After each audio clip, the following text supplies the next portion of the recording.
morning, and I'm 2.5 pages into a 6-page analysis of a god-awful Petrarch poem.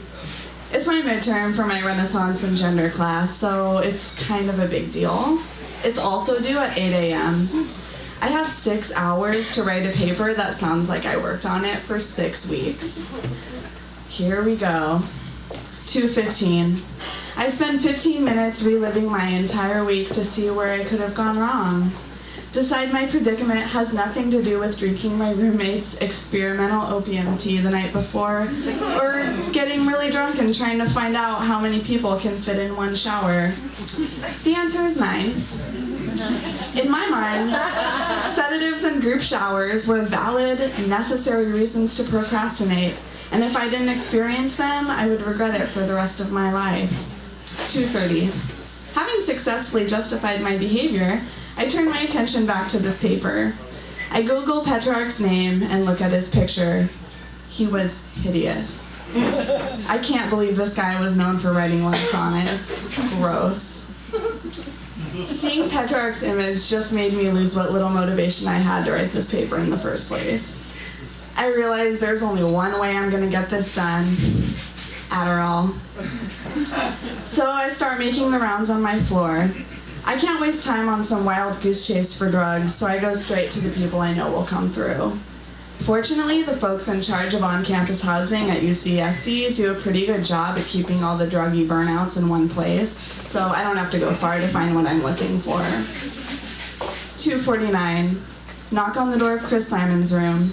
I'm not surprised to find him still awake, drinking Knob Creek, alone. I explain my situation, and without missing a beat, he says, "Yeah, they're in the top drawer."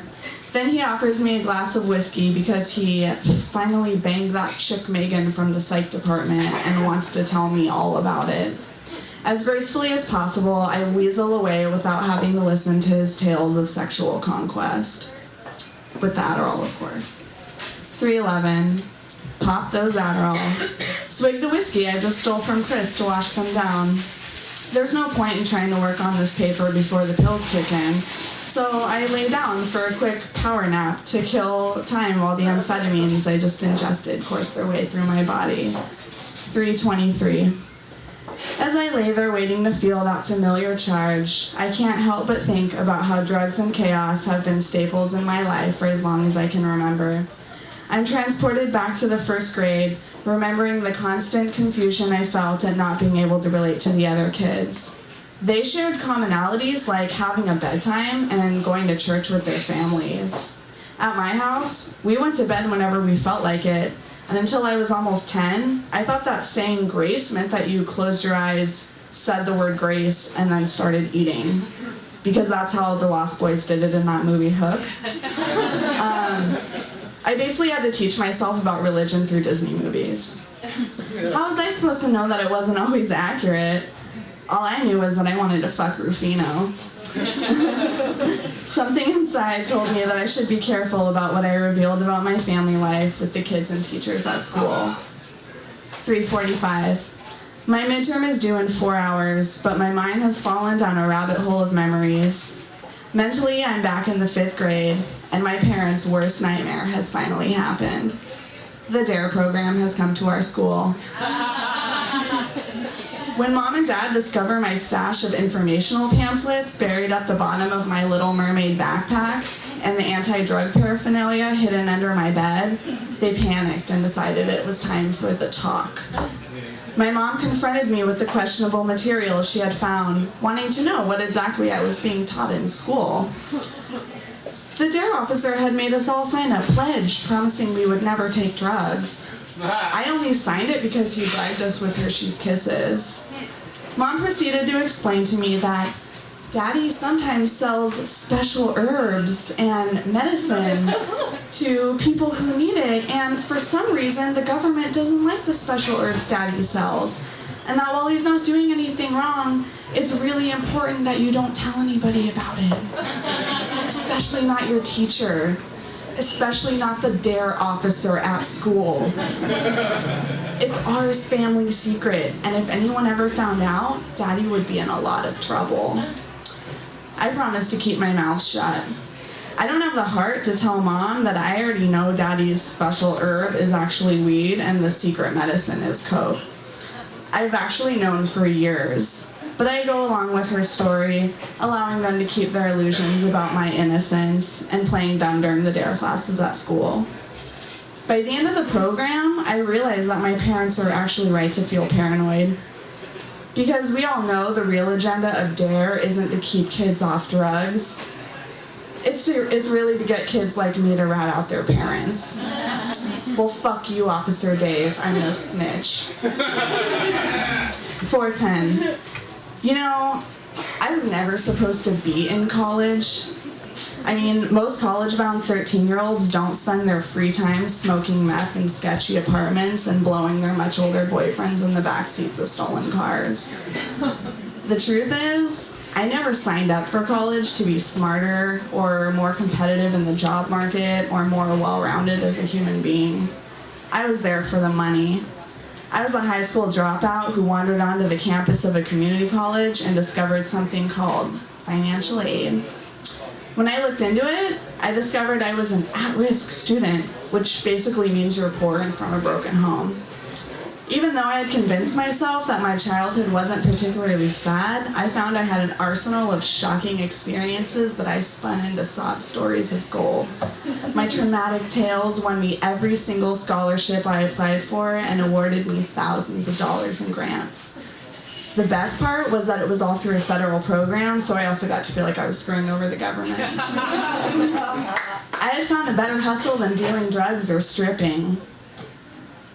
So I decided I might as well transfer to a university, get a degree, and ride this meal ticket for as long as I could. Unfortunately now, I wasn't in bullshit community college anymore.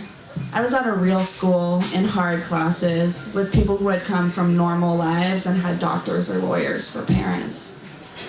Suddenly I was back in the first grade, facing that awful realization that I'm not like the other kids. 435.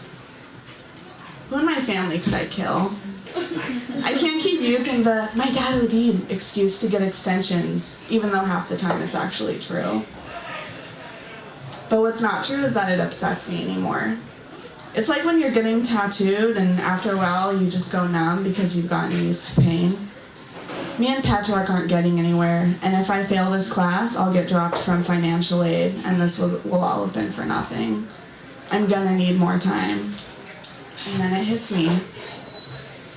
449. Just as I was starting to think that I might be in over my head, the solution suddenly becomes so clear.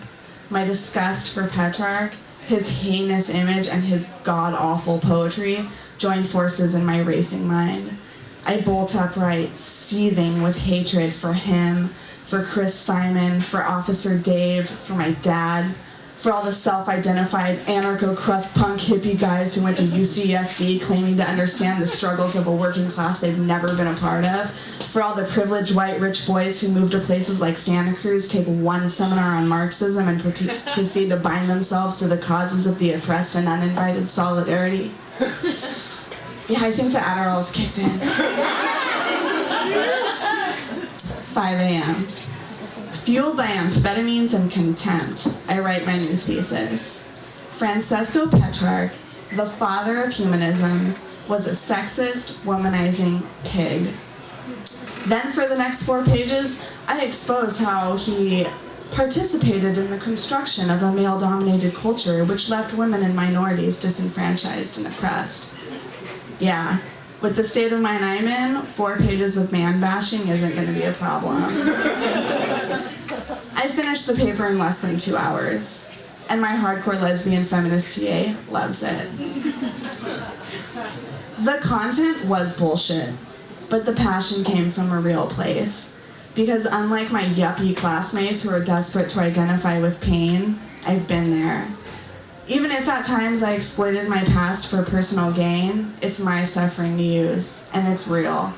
I've stopped pretending to be numb. I let go of all the stoicism and let myself hurt. And you know what? It fucking sucks, but it beats the hell out of faking it. Yeah. Jessica Ruane.